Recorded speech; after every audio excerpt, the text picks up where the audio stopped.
This is a video on simplifying expressions, especially those that have exponents in them. So we're going to be talking through a few examples. The general rule is to simplify an expression involving powers of real numbers means to change it to an expression in which each real number appears only once and all exponents are positive. We shall assume that denominators always represent non-zero real numbers in this section. So the first example says use the law of exponents to simplify each expression. So notice that there is a multiplication between these two parentheses. There's no exponents on the outside. As long as there's no exponents on the outside, you can regroup and then talk about multiplying these individually.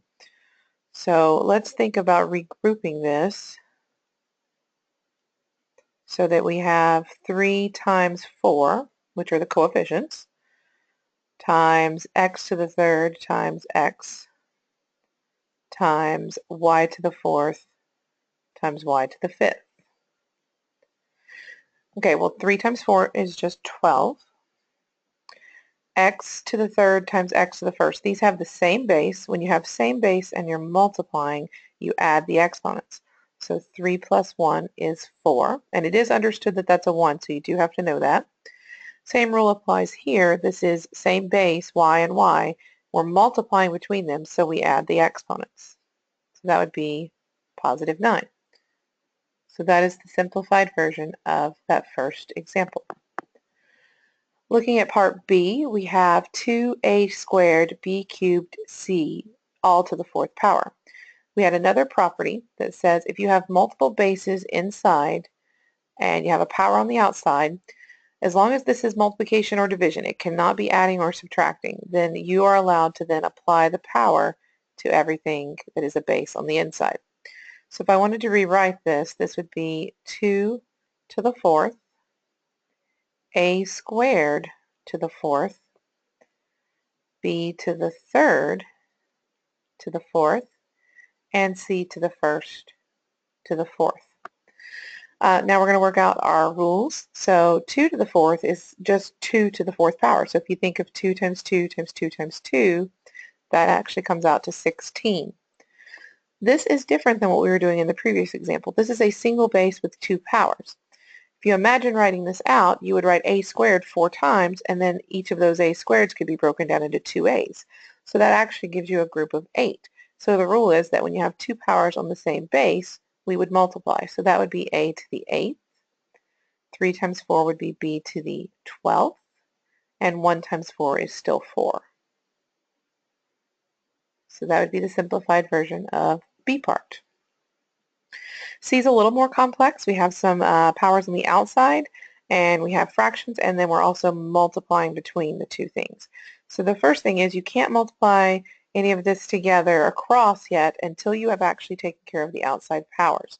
So I'm going to apply the power of 2 to everything in the first fraction times, and I'm going to apply the power of 3 to everything in the second fraction since it's being cubed.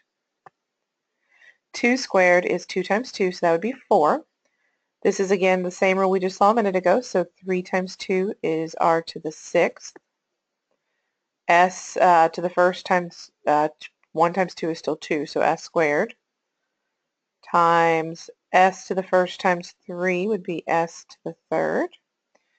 And 3 times 3 would be, that looks horrible, 3 times 3 would be 9.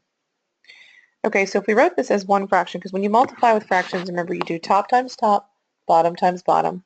So this would be 4r to the 6th, s to the third, over s squared 9, r to the 9th. But the problem is, if you have multiple of the same bases, when you're looking at a fraction, that means it actually reduces down. So I'm going to change colors for a second. We can think of just asking how many match and would reduce out. So 2 of these will match with 2 of these. That would leave me with 1s on the top. And there are 6 of these that could cancel out with 6 of those. So that would leave me with r to the third on the bottom.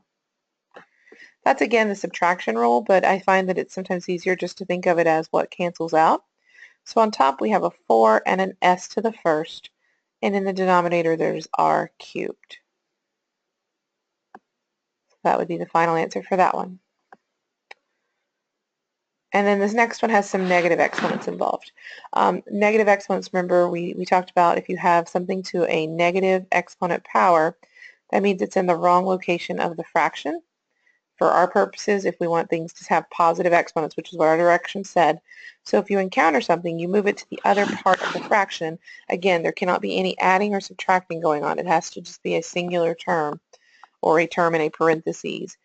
So we move it to the bottom, and when we make that move, we can then change the sign of the exponent, not the base of the actual number.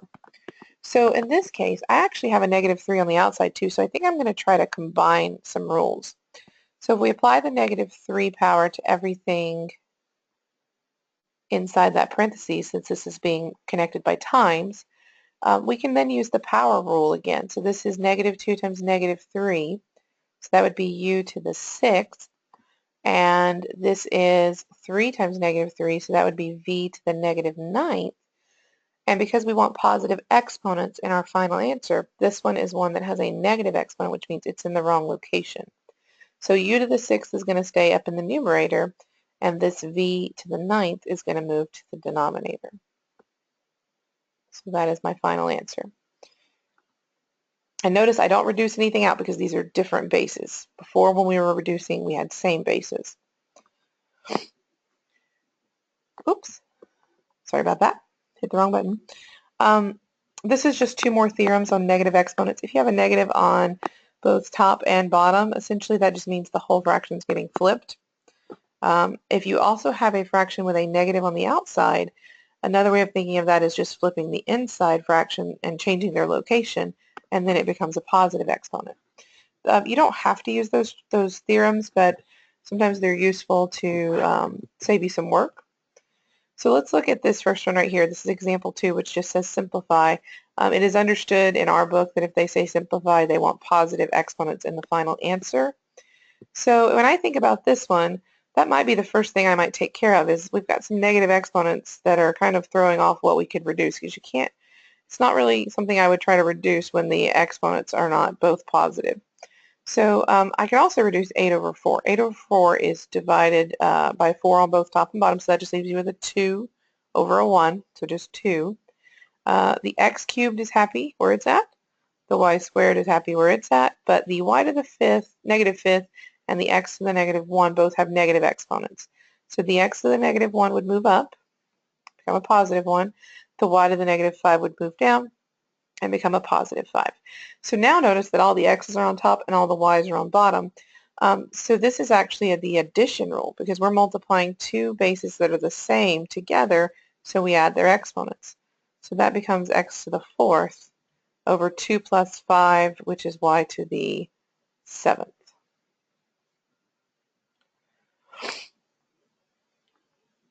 For B part, we have u to the second power over 2v, all in a parentheses, to the -3 power.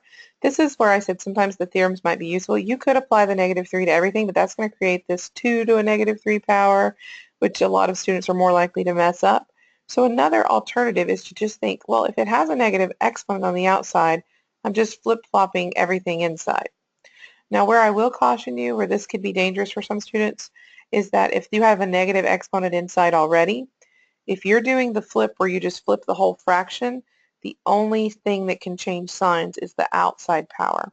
So if there was a negative exponent inside here and I decide to flip the whole thing to make this positive, nothing inside actually changes signs.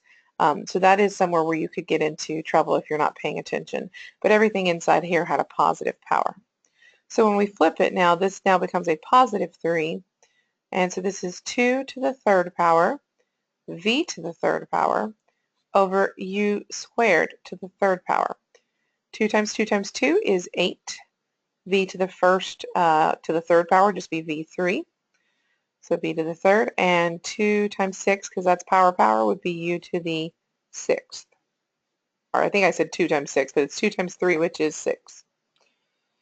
And I believe, yep, that is the last example for the exponents. So hopefully this was a useful review on powers and properties with exponents.